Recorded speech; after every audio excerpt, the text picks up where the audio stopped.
अवधूत चिंतन श्री गुरुदेव दत्त श्री स्वामी समर्थ महाराज की जय।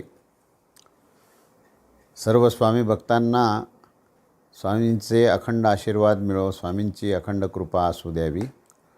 आणि स्वामींच्याच कृपेचाच एक विषय म्हणून मी आज काही थोडं तुमच्यासमोर बोलणार आहे। त्यामध्ये पहिला जो विषय मी बोलणार आहे तो स्वामी संचार।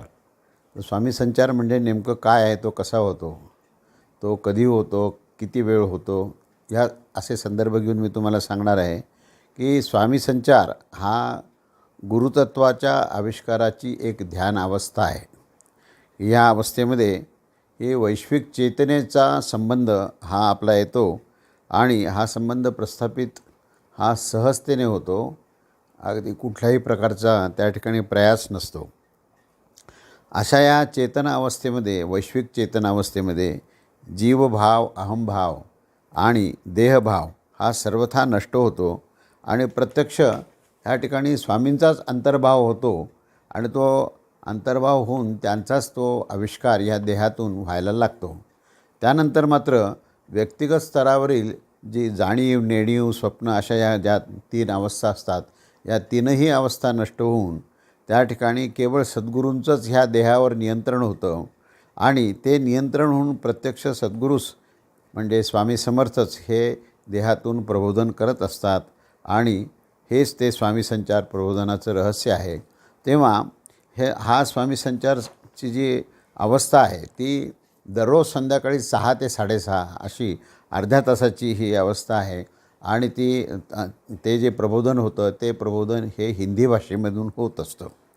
तर ह्या प्रबोधनाचे जे प्रमुख विषय आहेत ते तत्त्वज्ञान, समाजाभिमुख विषय, गुरुतत्व विवेचन, विवेचनात्मक बोध असतो, उपासनेबद्दलचे साधनाची हे ज्ञान दिलेलं आहे, भक्तिविषयक अनेक विषय घेतलेले आहेत, आचरणशास्त्रावर अनेक विषय घेतले आहेत, योगशास्त्रावर अनेक विषय घेतलेले आहेत। त्याशिवाय गुरुचरित्र, स्वामीचरित्र 3 भाग आणि स्वामी भक्तचरित्र यावरही विषय झालेले आहेत। त्यानंतर मानव संस्कृतीवरही बरेच विषय झालेले आहेत। 11 उपनिषदावर त्यांनी प्रवचन केलेलं आहे। दर्शनशास्त्र म्हणजे ब्रह्मदर्शन हे अंतिम षड्दर्शनातलं अंतिम दर्शन हे ह्या विषयामध्ये आलेलं आहे। असे ह्या सगळ्या प्रमुख विषयावर एकूण 98 विषय पूर्ण झाले आणि आता सध्या 99वा विषय चालू आहे आणि ह्याच्यामध्ये अनंत असे बोध दिलेले आहेत। त्यामध्ये गुरुबोध नावाचा एक भाग आम्ही प्रसिद्ध करणार आहोत। त्या गुरुबोधामध्ये आम्ही 1-1 मिनिटाचा व्हिडिओ टाकू, त्यात महाराजांनी काय बोध दिला आहे हेही आम्ही तुम्हाला कळवूया। पुढचा विषय असा ह्याच्यामध्ये आहे की मी आता सध्या जे स्वामी चरित्र तत्वरहस्य ह्यावरचे जे व्हिडिओ तुम्ही ऐकत आहात, पाहत आहात, तर त्याच्यामागची एक रहस्यमय कथा तुम्हाला सांगतो, प्रत्यक्ष घडलेली, की स्वामींचेच एक भक्त नांदेड येथील हंसार आणि पत्की ह्या 12 वर्षाची घटना आहे, 12 वर्षापूर्वीची घटना आहे। तर ही घटना अशी झाली की एकदा स्वामींचंच ध्यान लावत हंसाराणी बसल्या होता, तेव्हा अचानक स्वामी प्रगट झाले आणि स्वामी प्रत्यक्ष समोर आले आणि म्हणाले की हंसा, मला खूप भूक लागलेली आहे, तू छान स्वयंपाक कर आणि मला जेवायला वाढ। मग तेव्हा ती भांबावून गेली आणि पहिल्यांदा काय करावं तिला सुचेना। तेव्हा स्वामी म्हणाले, तू भांबावून जाऊ नकोस, मीच स्वयंपाक करतो आणि मीच चांगली भाकरी आणि भाजी करून मी माझी ही भूक भागवतो आणि तुलाही मी हे जेवायला देतो, असं म्हणून महाराजांनी खालीच बसून त्या गॅससारखं काही हे होतं ज्वलनशील की ज्याच्यामुळे उष्णता मिळते अशी, त्याच्यावर त्यांनी पहिल्यांदा छान भाकऱ्या केल्या आणि नंतर आंबाड्याची भाजी केली आणि ही भाकरी आणि भाजी ती म्हणाले की आता हे तयार झालेली आहे, हंसा तू पहिल्यांदा जेवायला बस, मी तुला वाढतो, तू पहिल्यांदा जेवण कर आणि मग मी जेवण करेन। मग अशा रीतीने स्वामींनी तिला ताट घ्यायला सांगितलं आणि स्वतः त्या ताटामध्ये भाजी आणि भाकरी वाढली आणि म्हणाले की आता तू खायला सुरू कर। जेव्हा हंसाने खायला सुरुवात केली त्यावेळेस ती भाजी आणि भाकरी इतकी विलक्षण चव तिला लागली आणि ती अक्षरशः म्हणजे संमोहित झाल्यासारखी झाली की हे काय होतं आहे, आपल्याकडे महाराज येतात, स्वतः भाजी भाकरी करतात आणि आपल्याला खायला देतात। तर हे पाहून आणि हे सगळं प्रसंग चा अनुभव घेत असताना ती अतिशय त्या ठिकाणी स्तंभित झालेली होती। तिने भाजी भाकरी खाल्ली आणि म्हणाले, महाराज आता तुम्ही ही भाजी भाकरी खा. तेव्हा ते म्हणाले की तू जेव्हा जेवण केलंस ना त्याच वेळेस माझंही जेवण चालू होतं आणि तुझं पोट भरलं ना तर माझंही पोट भरलं, असं एवढं वाक्य बोलून ते अंतर्धान झाले. आणि त्यानंतर ती बराच वेळेपर्यंत त्याच स्थितीमध्ये होती आणि जेव्हा ती पूर्ण म्हणजे नॉर्मल अवस्थेमध्ये आली त्यानंतर तिने लगेचच मला फोन केला आणि सांगितले, काका असा असा प्रसंग घडलेला आहे की महाराज आले होते, महाराजांनी स्वतः स्वयंपाक केला आणि मला जेवायला वाढलं, तर ह्याचा काय अर्थ आहे. आणि माझ्या जिभेवर अजूनही ती चव घोळते आहे आणि तो विलक्षण असा चवदार असा तो स्वयंपाक केलेला होता. तर मी म्हटलं की बाबा ह्याचा अर्थ महाराजच तुला सांगतील, तर तू औरंगाबादला ये आणि महाराजांच्याकडनंच ह्याची सगळं स्पष्टीकरण पहा. 2-3 दिवसांनी हंसाराणी आमच्याकडे आल्या आणि नंतर त्यांनी प्रबोधन नेहमीप्रमाणे झालं अर्धा तास आणि त्यानंतर त्यांनी महाराजांना हा प्रश्न विचारला की हे असं घडलेलं आहे, तुम्ही स्वतः आलात आणि मला अशा प्रकारचं जेवण मला दिलं, तर ह्याचा काय अर्थ आहे.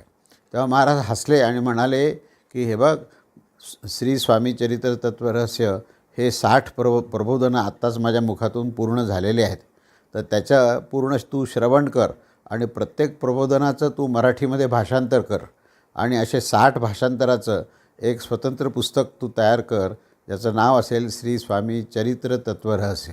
आणि मग ते पुस्तक हे प्रसिद्ध होईल आणि मूळ हिंदी प्रबोधनंसुद्धा हे जगात प्रसिद्ध होतील, असं म्हणाले. आणि म्हणाले की आता तुला कळालं का की माझ्या मुखातून निघालेलं हे जे प्रबोधन आहेत, हे प्रबोधनं म्हणजेच हा स्वयंपाक आहे आणि तू जे जेवण केलंस तर त्याचं श्रवण करून तुला मराठी भाषांतर करायचं आहे, हेच तुझं तृप्ती देणारं जेवण आहे. तेव्हा ही प्रक्रिया तू सुरू कर.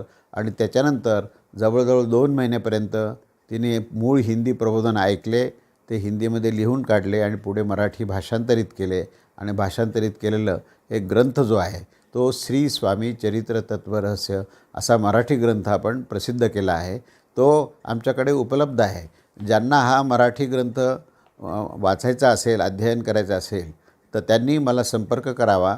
माझा मोबाईल नंबर ठाकरे तुम्हाला देतीलच, तेव्हा त्या मोबाईलवर तुम्ही संपर्क करा आणि तुमचं बुकिंग करा. म्हणजे मी तुम्हाला तो ग्रंथ साधारण बुकिंग तुमचं झाल्यानंतर एक 8 ते 15 दिवसाच्या आत तुम्हाला मी ते पाठवू शकेन. असा हा पूर्ण म्हणजे स्वामींनी दिलेला हा दिव्य अनुभव आहे. त्यानंतर याच विषयावर ही ओवीबद्ध पोथी तयार झाली आणि त्याच्याही पाठीमागे अशी गमतीदार म्हणजे घटना घडली की पुण्यामधील डॉक्टर माधवराव दीक्षित हे सुप्रसिद्ध कवी आता ते गेले, स्वर्गवासी झालेले आहेत, तर ते टिळक विद्यापीठाचे ते कुलपती होते आणि त्यांनी अनेक पोथ्या लिहिल्या. तेव्हा मी पुण्याला कोल्हारकरांकडे त्यावेळेस थांबलो होतो. तेव्हा रात्री 10:30-11ला एकाएकी महाराज म्हणाले की उद्या सकाळी माधवराव दीक्षितांकडे जायचं आहे बरं का, त्यांना भेटायचं आहे, महत्त्वाचं मला त्यांना सांगायचं आहे म्हणून. तेव्हा ते कोल्हारकर म्हणाले की ठीक आहे, आपण सकाळी जाऊ, आम्हाला माहिती आहेत माधवराव दीक्षित. तोपर्यंत मला प्रत्यक्ष माधवराव दीक्षित माहिती नव्हते.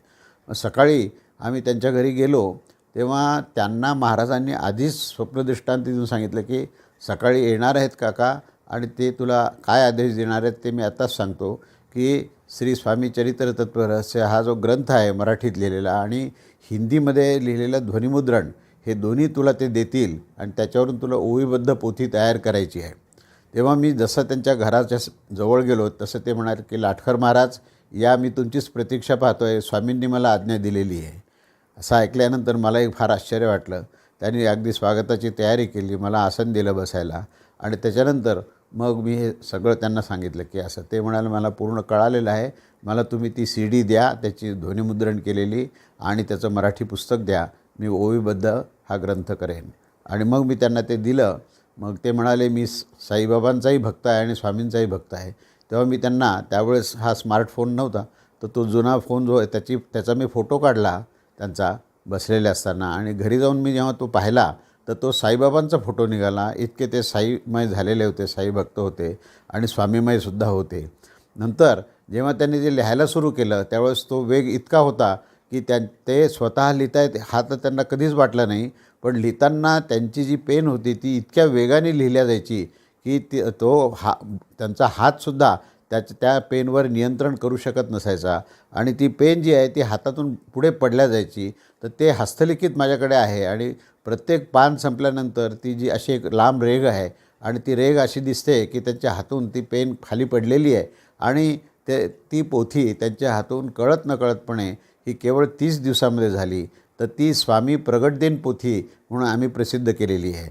तर ज्याप्रमाणे गद्यात्मक श्री स्वामी चरित्र तत्वरहस्य असं आहे, तसंच त्याच्याच प्रत्येक अध्यायाचा हा ओवीबद्ध अध्याय केला आहे आणि ती स्वामी प्रगट दिन पोथी म्हणून प्रसिद्ध झालेली आहे. तर तीही माझ्याकडे उपलब्ध आहे आणि ती पोथी दररोज एक अध्याय प्रत्येकाने त्यात जर वाचला तर त्याला स्वामींचा दिव्य अनुभव येतो. आणि विशेषतः स्वामी प्रगट दिन ज्यावेळेस असतो त्याच्या एक आठवडा आधी जर ह्याचा सप्ताह केला ह्या पोथीचा, तर त्याच्यामध्ये सुद्धा अतिशय दिव्य आनंद आणि समाधान मिळतं. तर तोही ग्रंथ माझ्याकडे उपलब्ध आहे. तेव्हा या दोन्ही ग्रंथाच्याबद्दल ज्यांना जिज्ञासा आहे तर त्यांच्याकरता त्यांनी जरूर मला फोन करावा आणि त्या मोबाईलवर मग मी बोलेन आणि त्यांचं मी ऑर्डर बुकिंग करून घेऊ शकेन.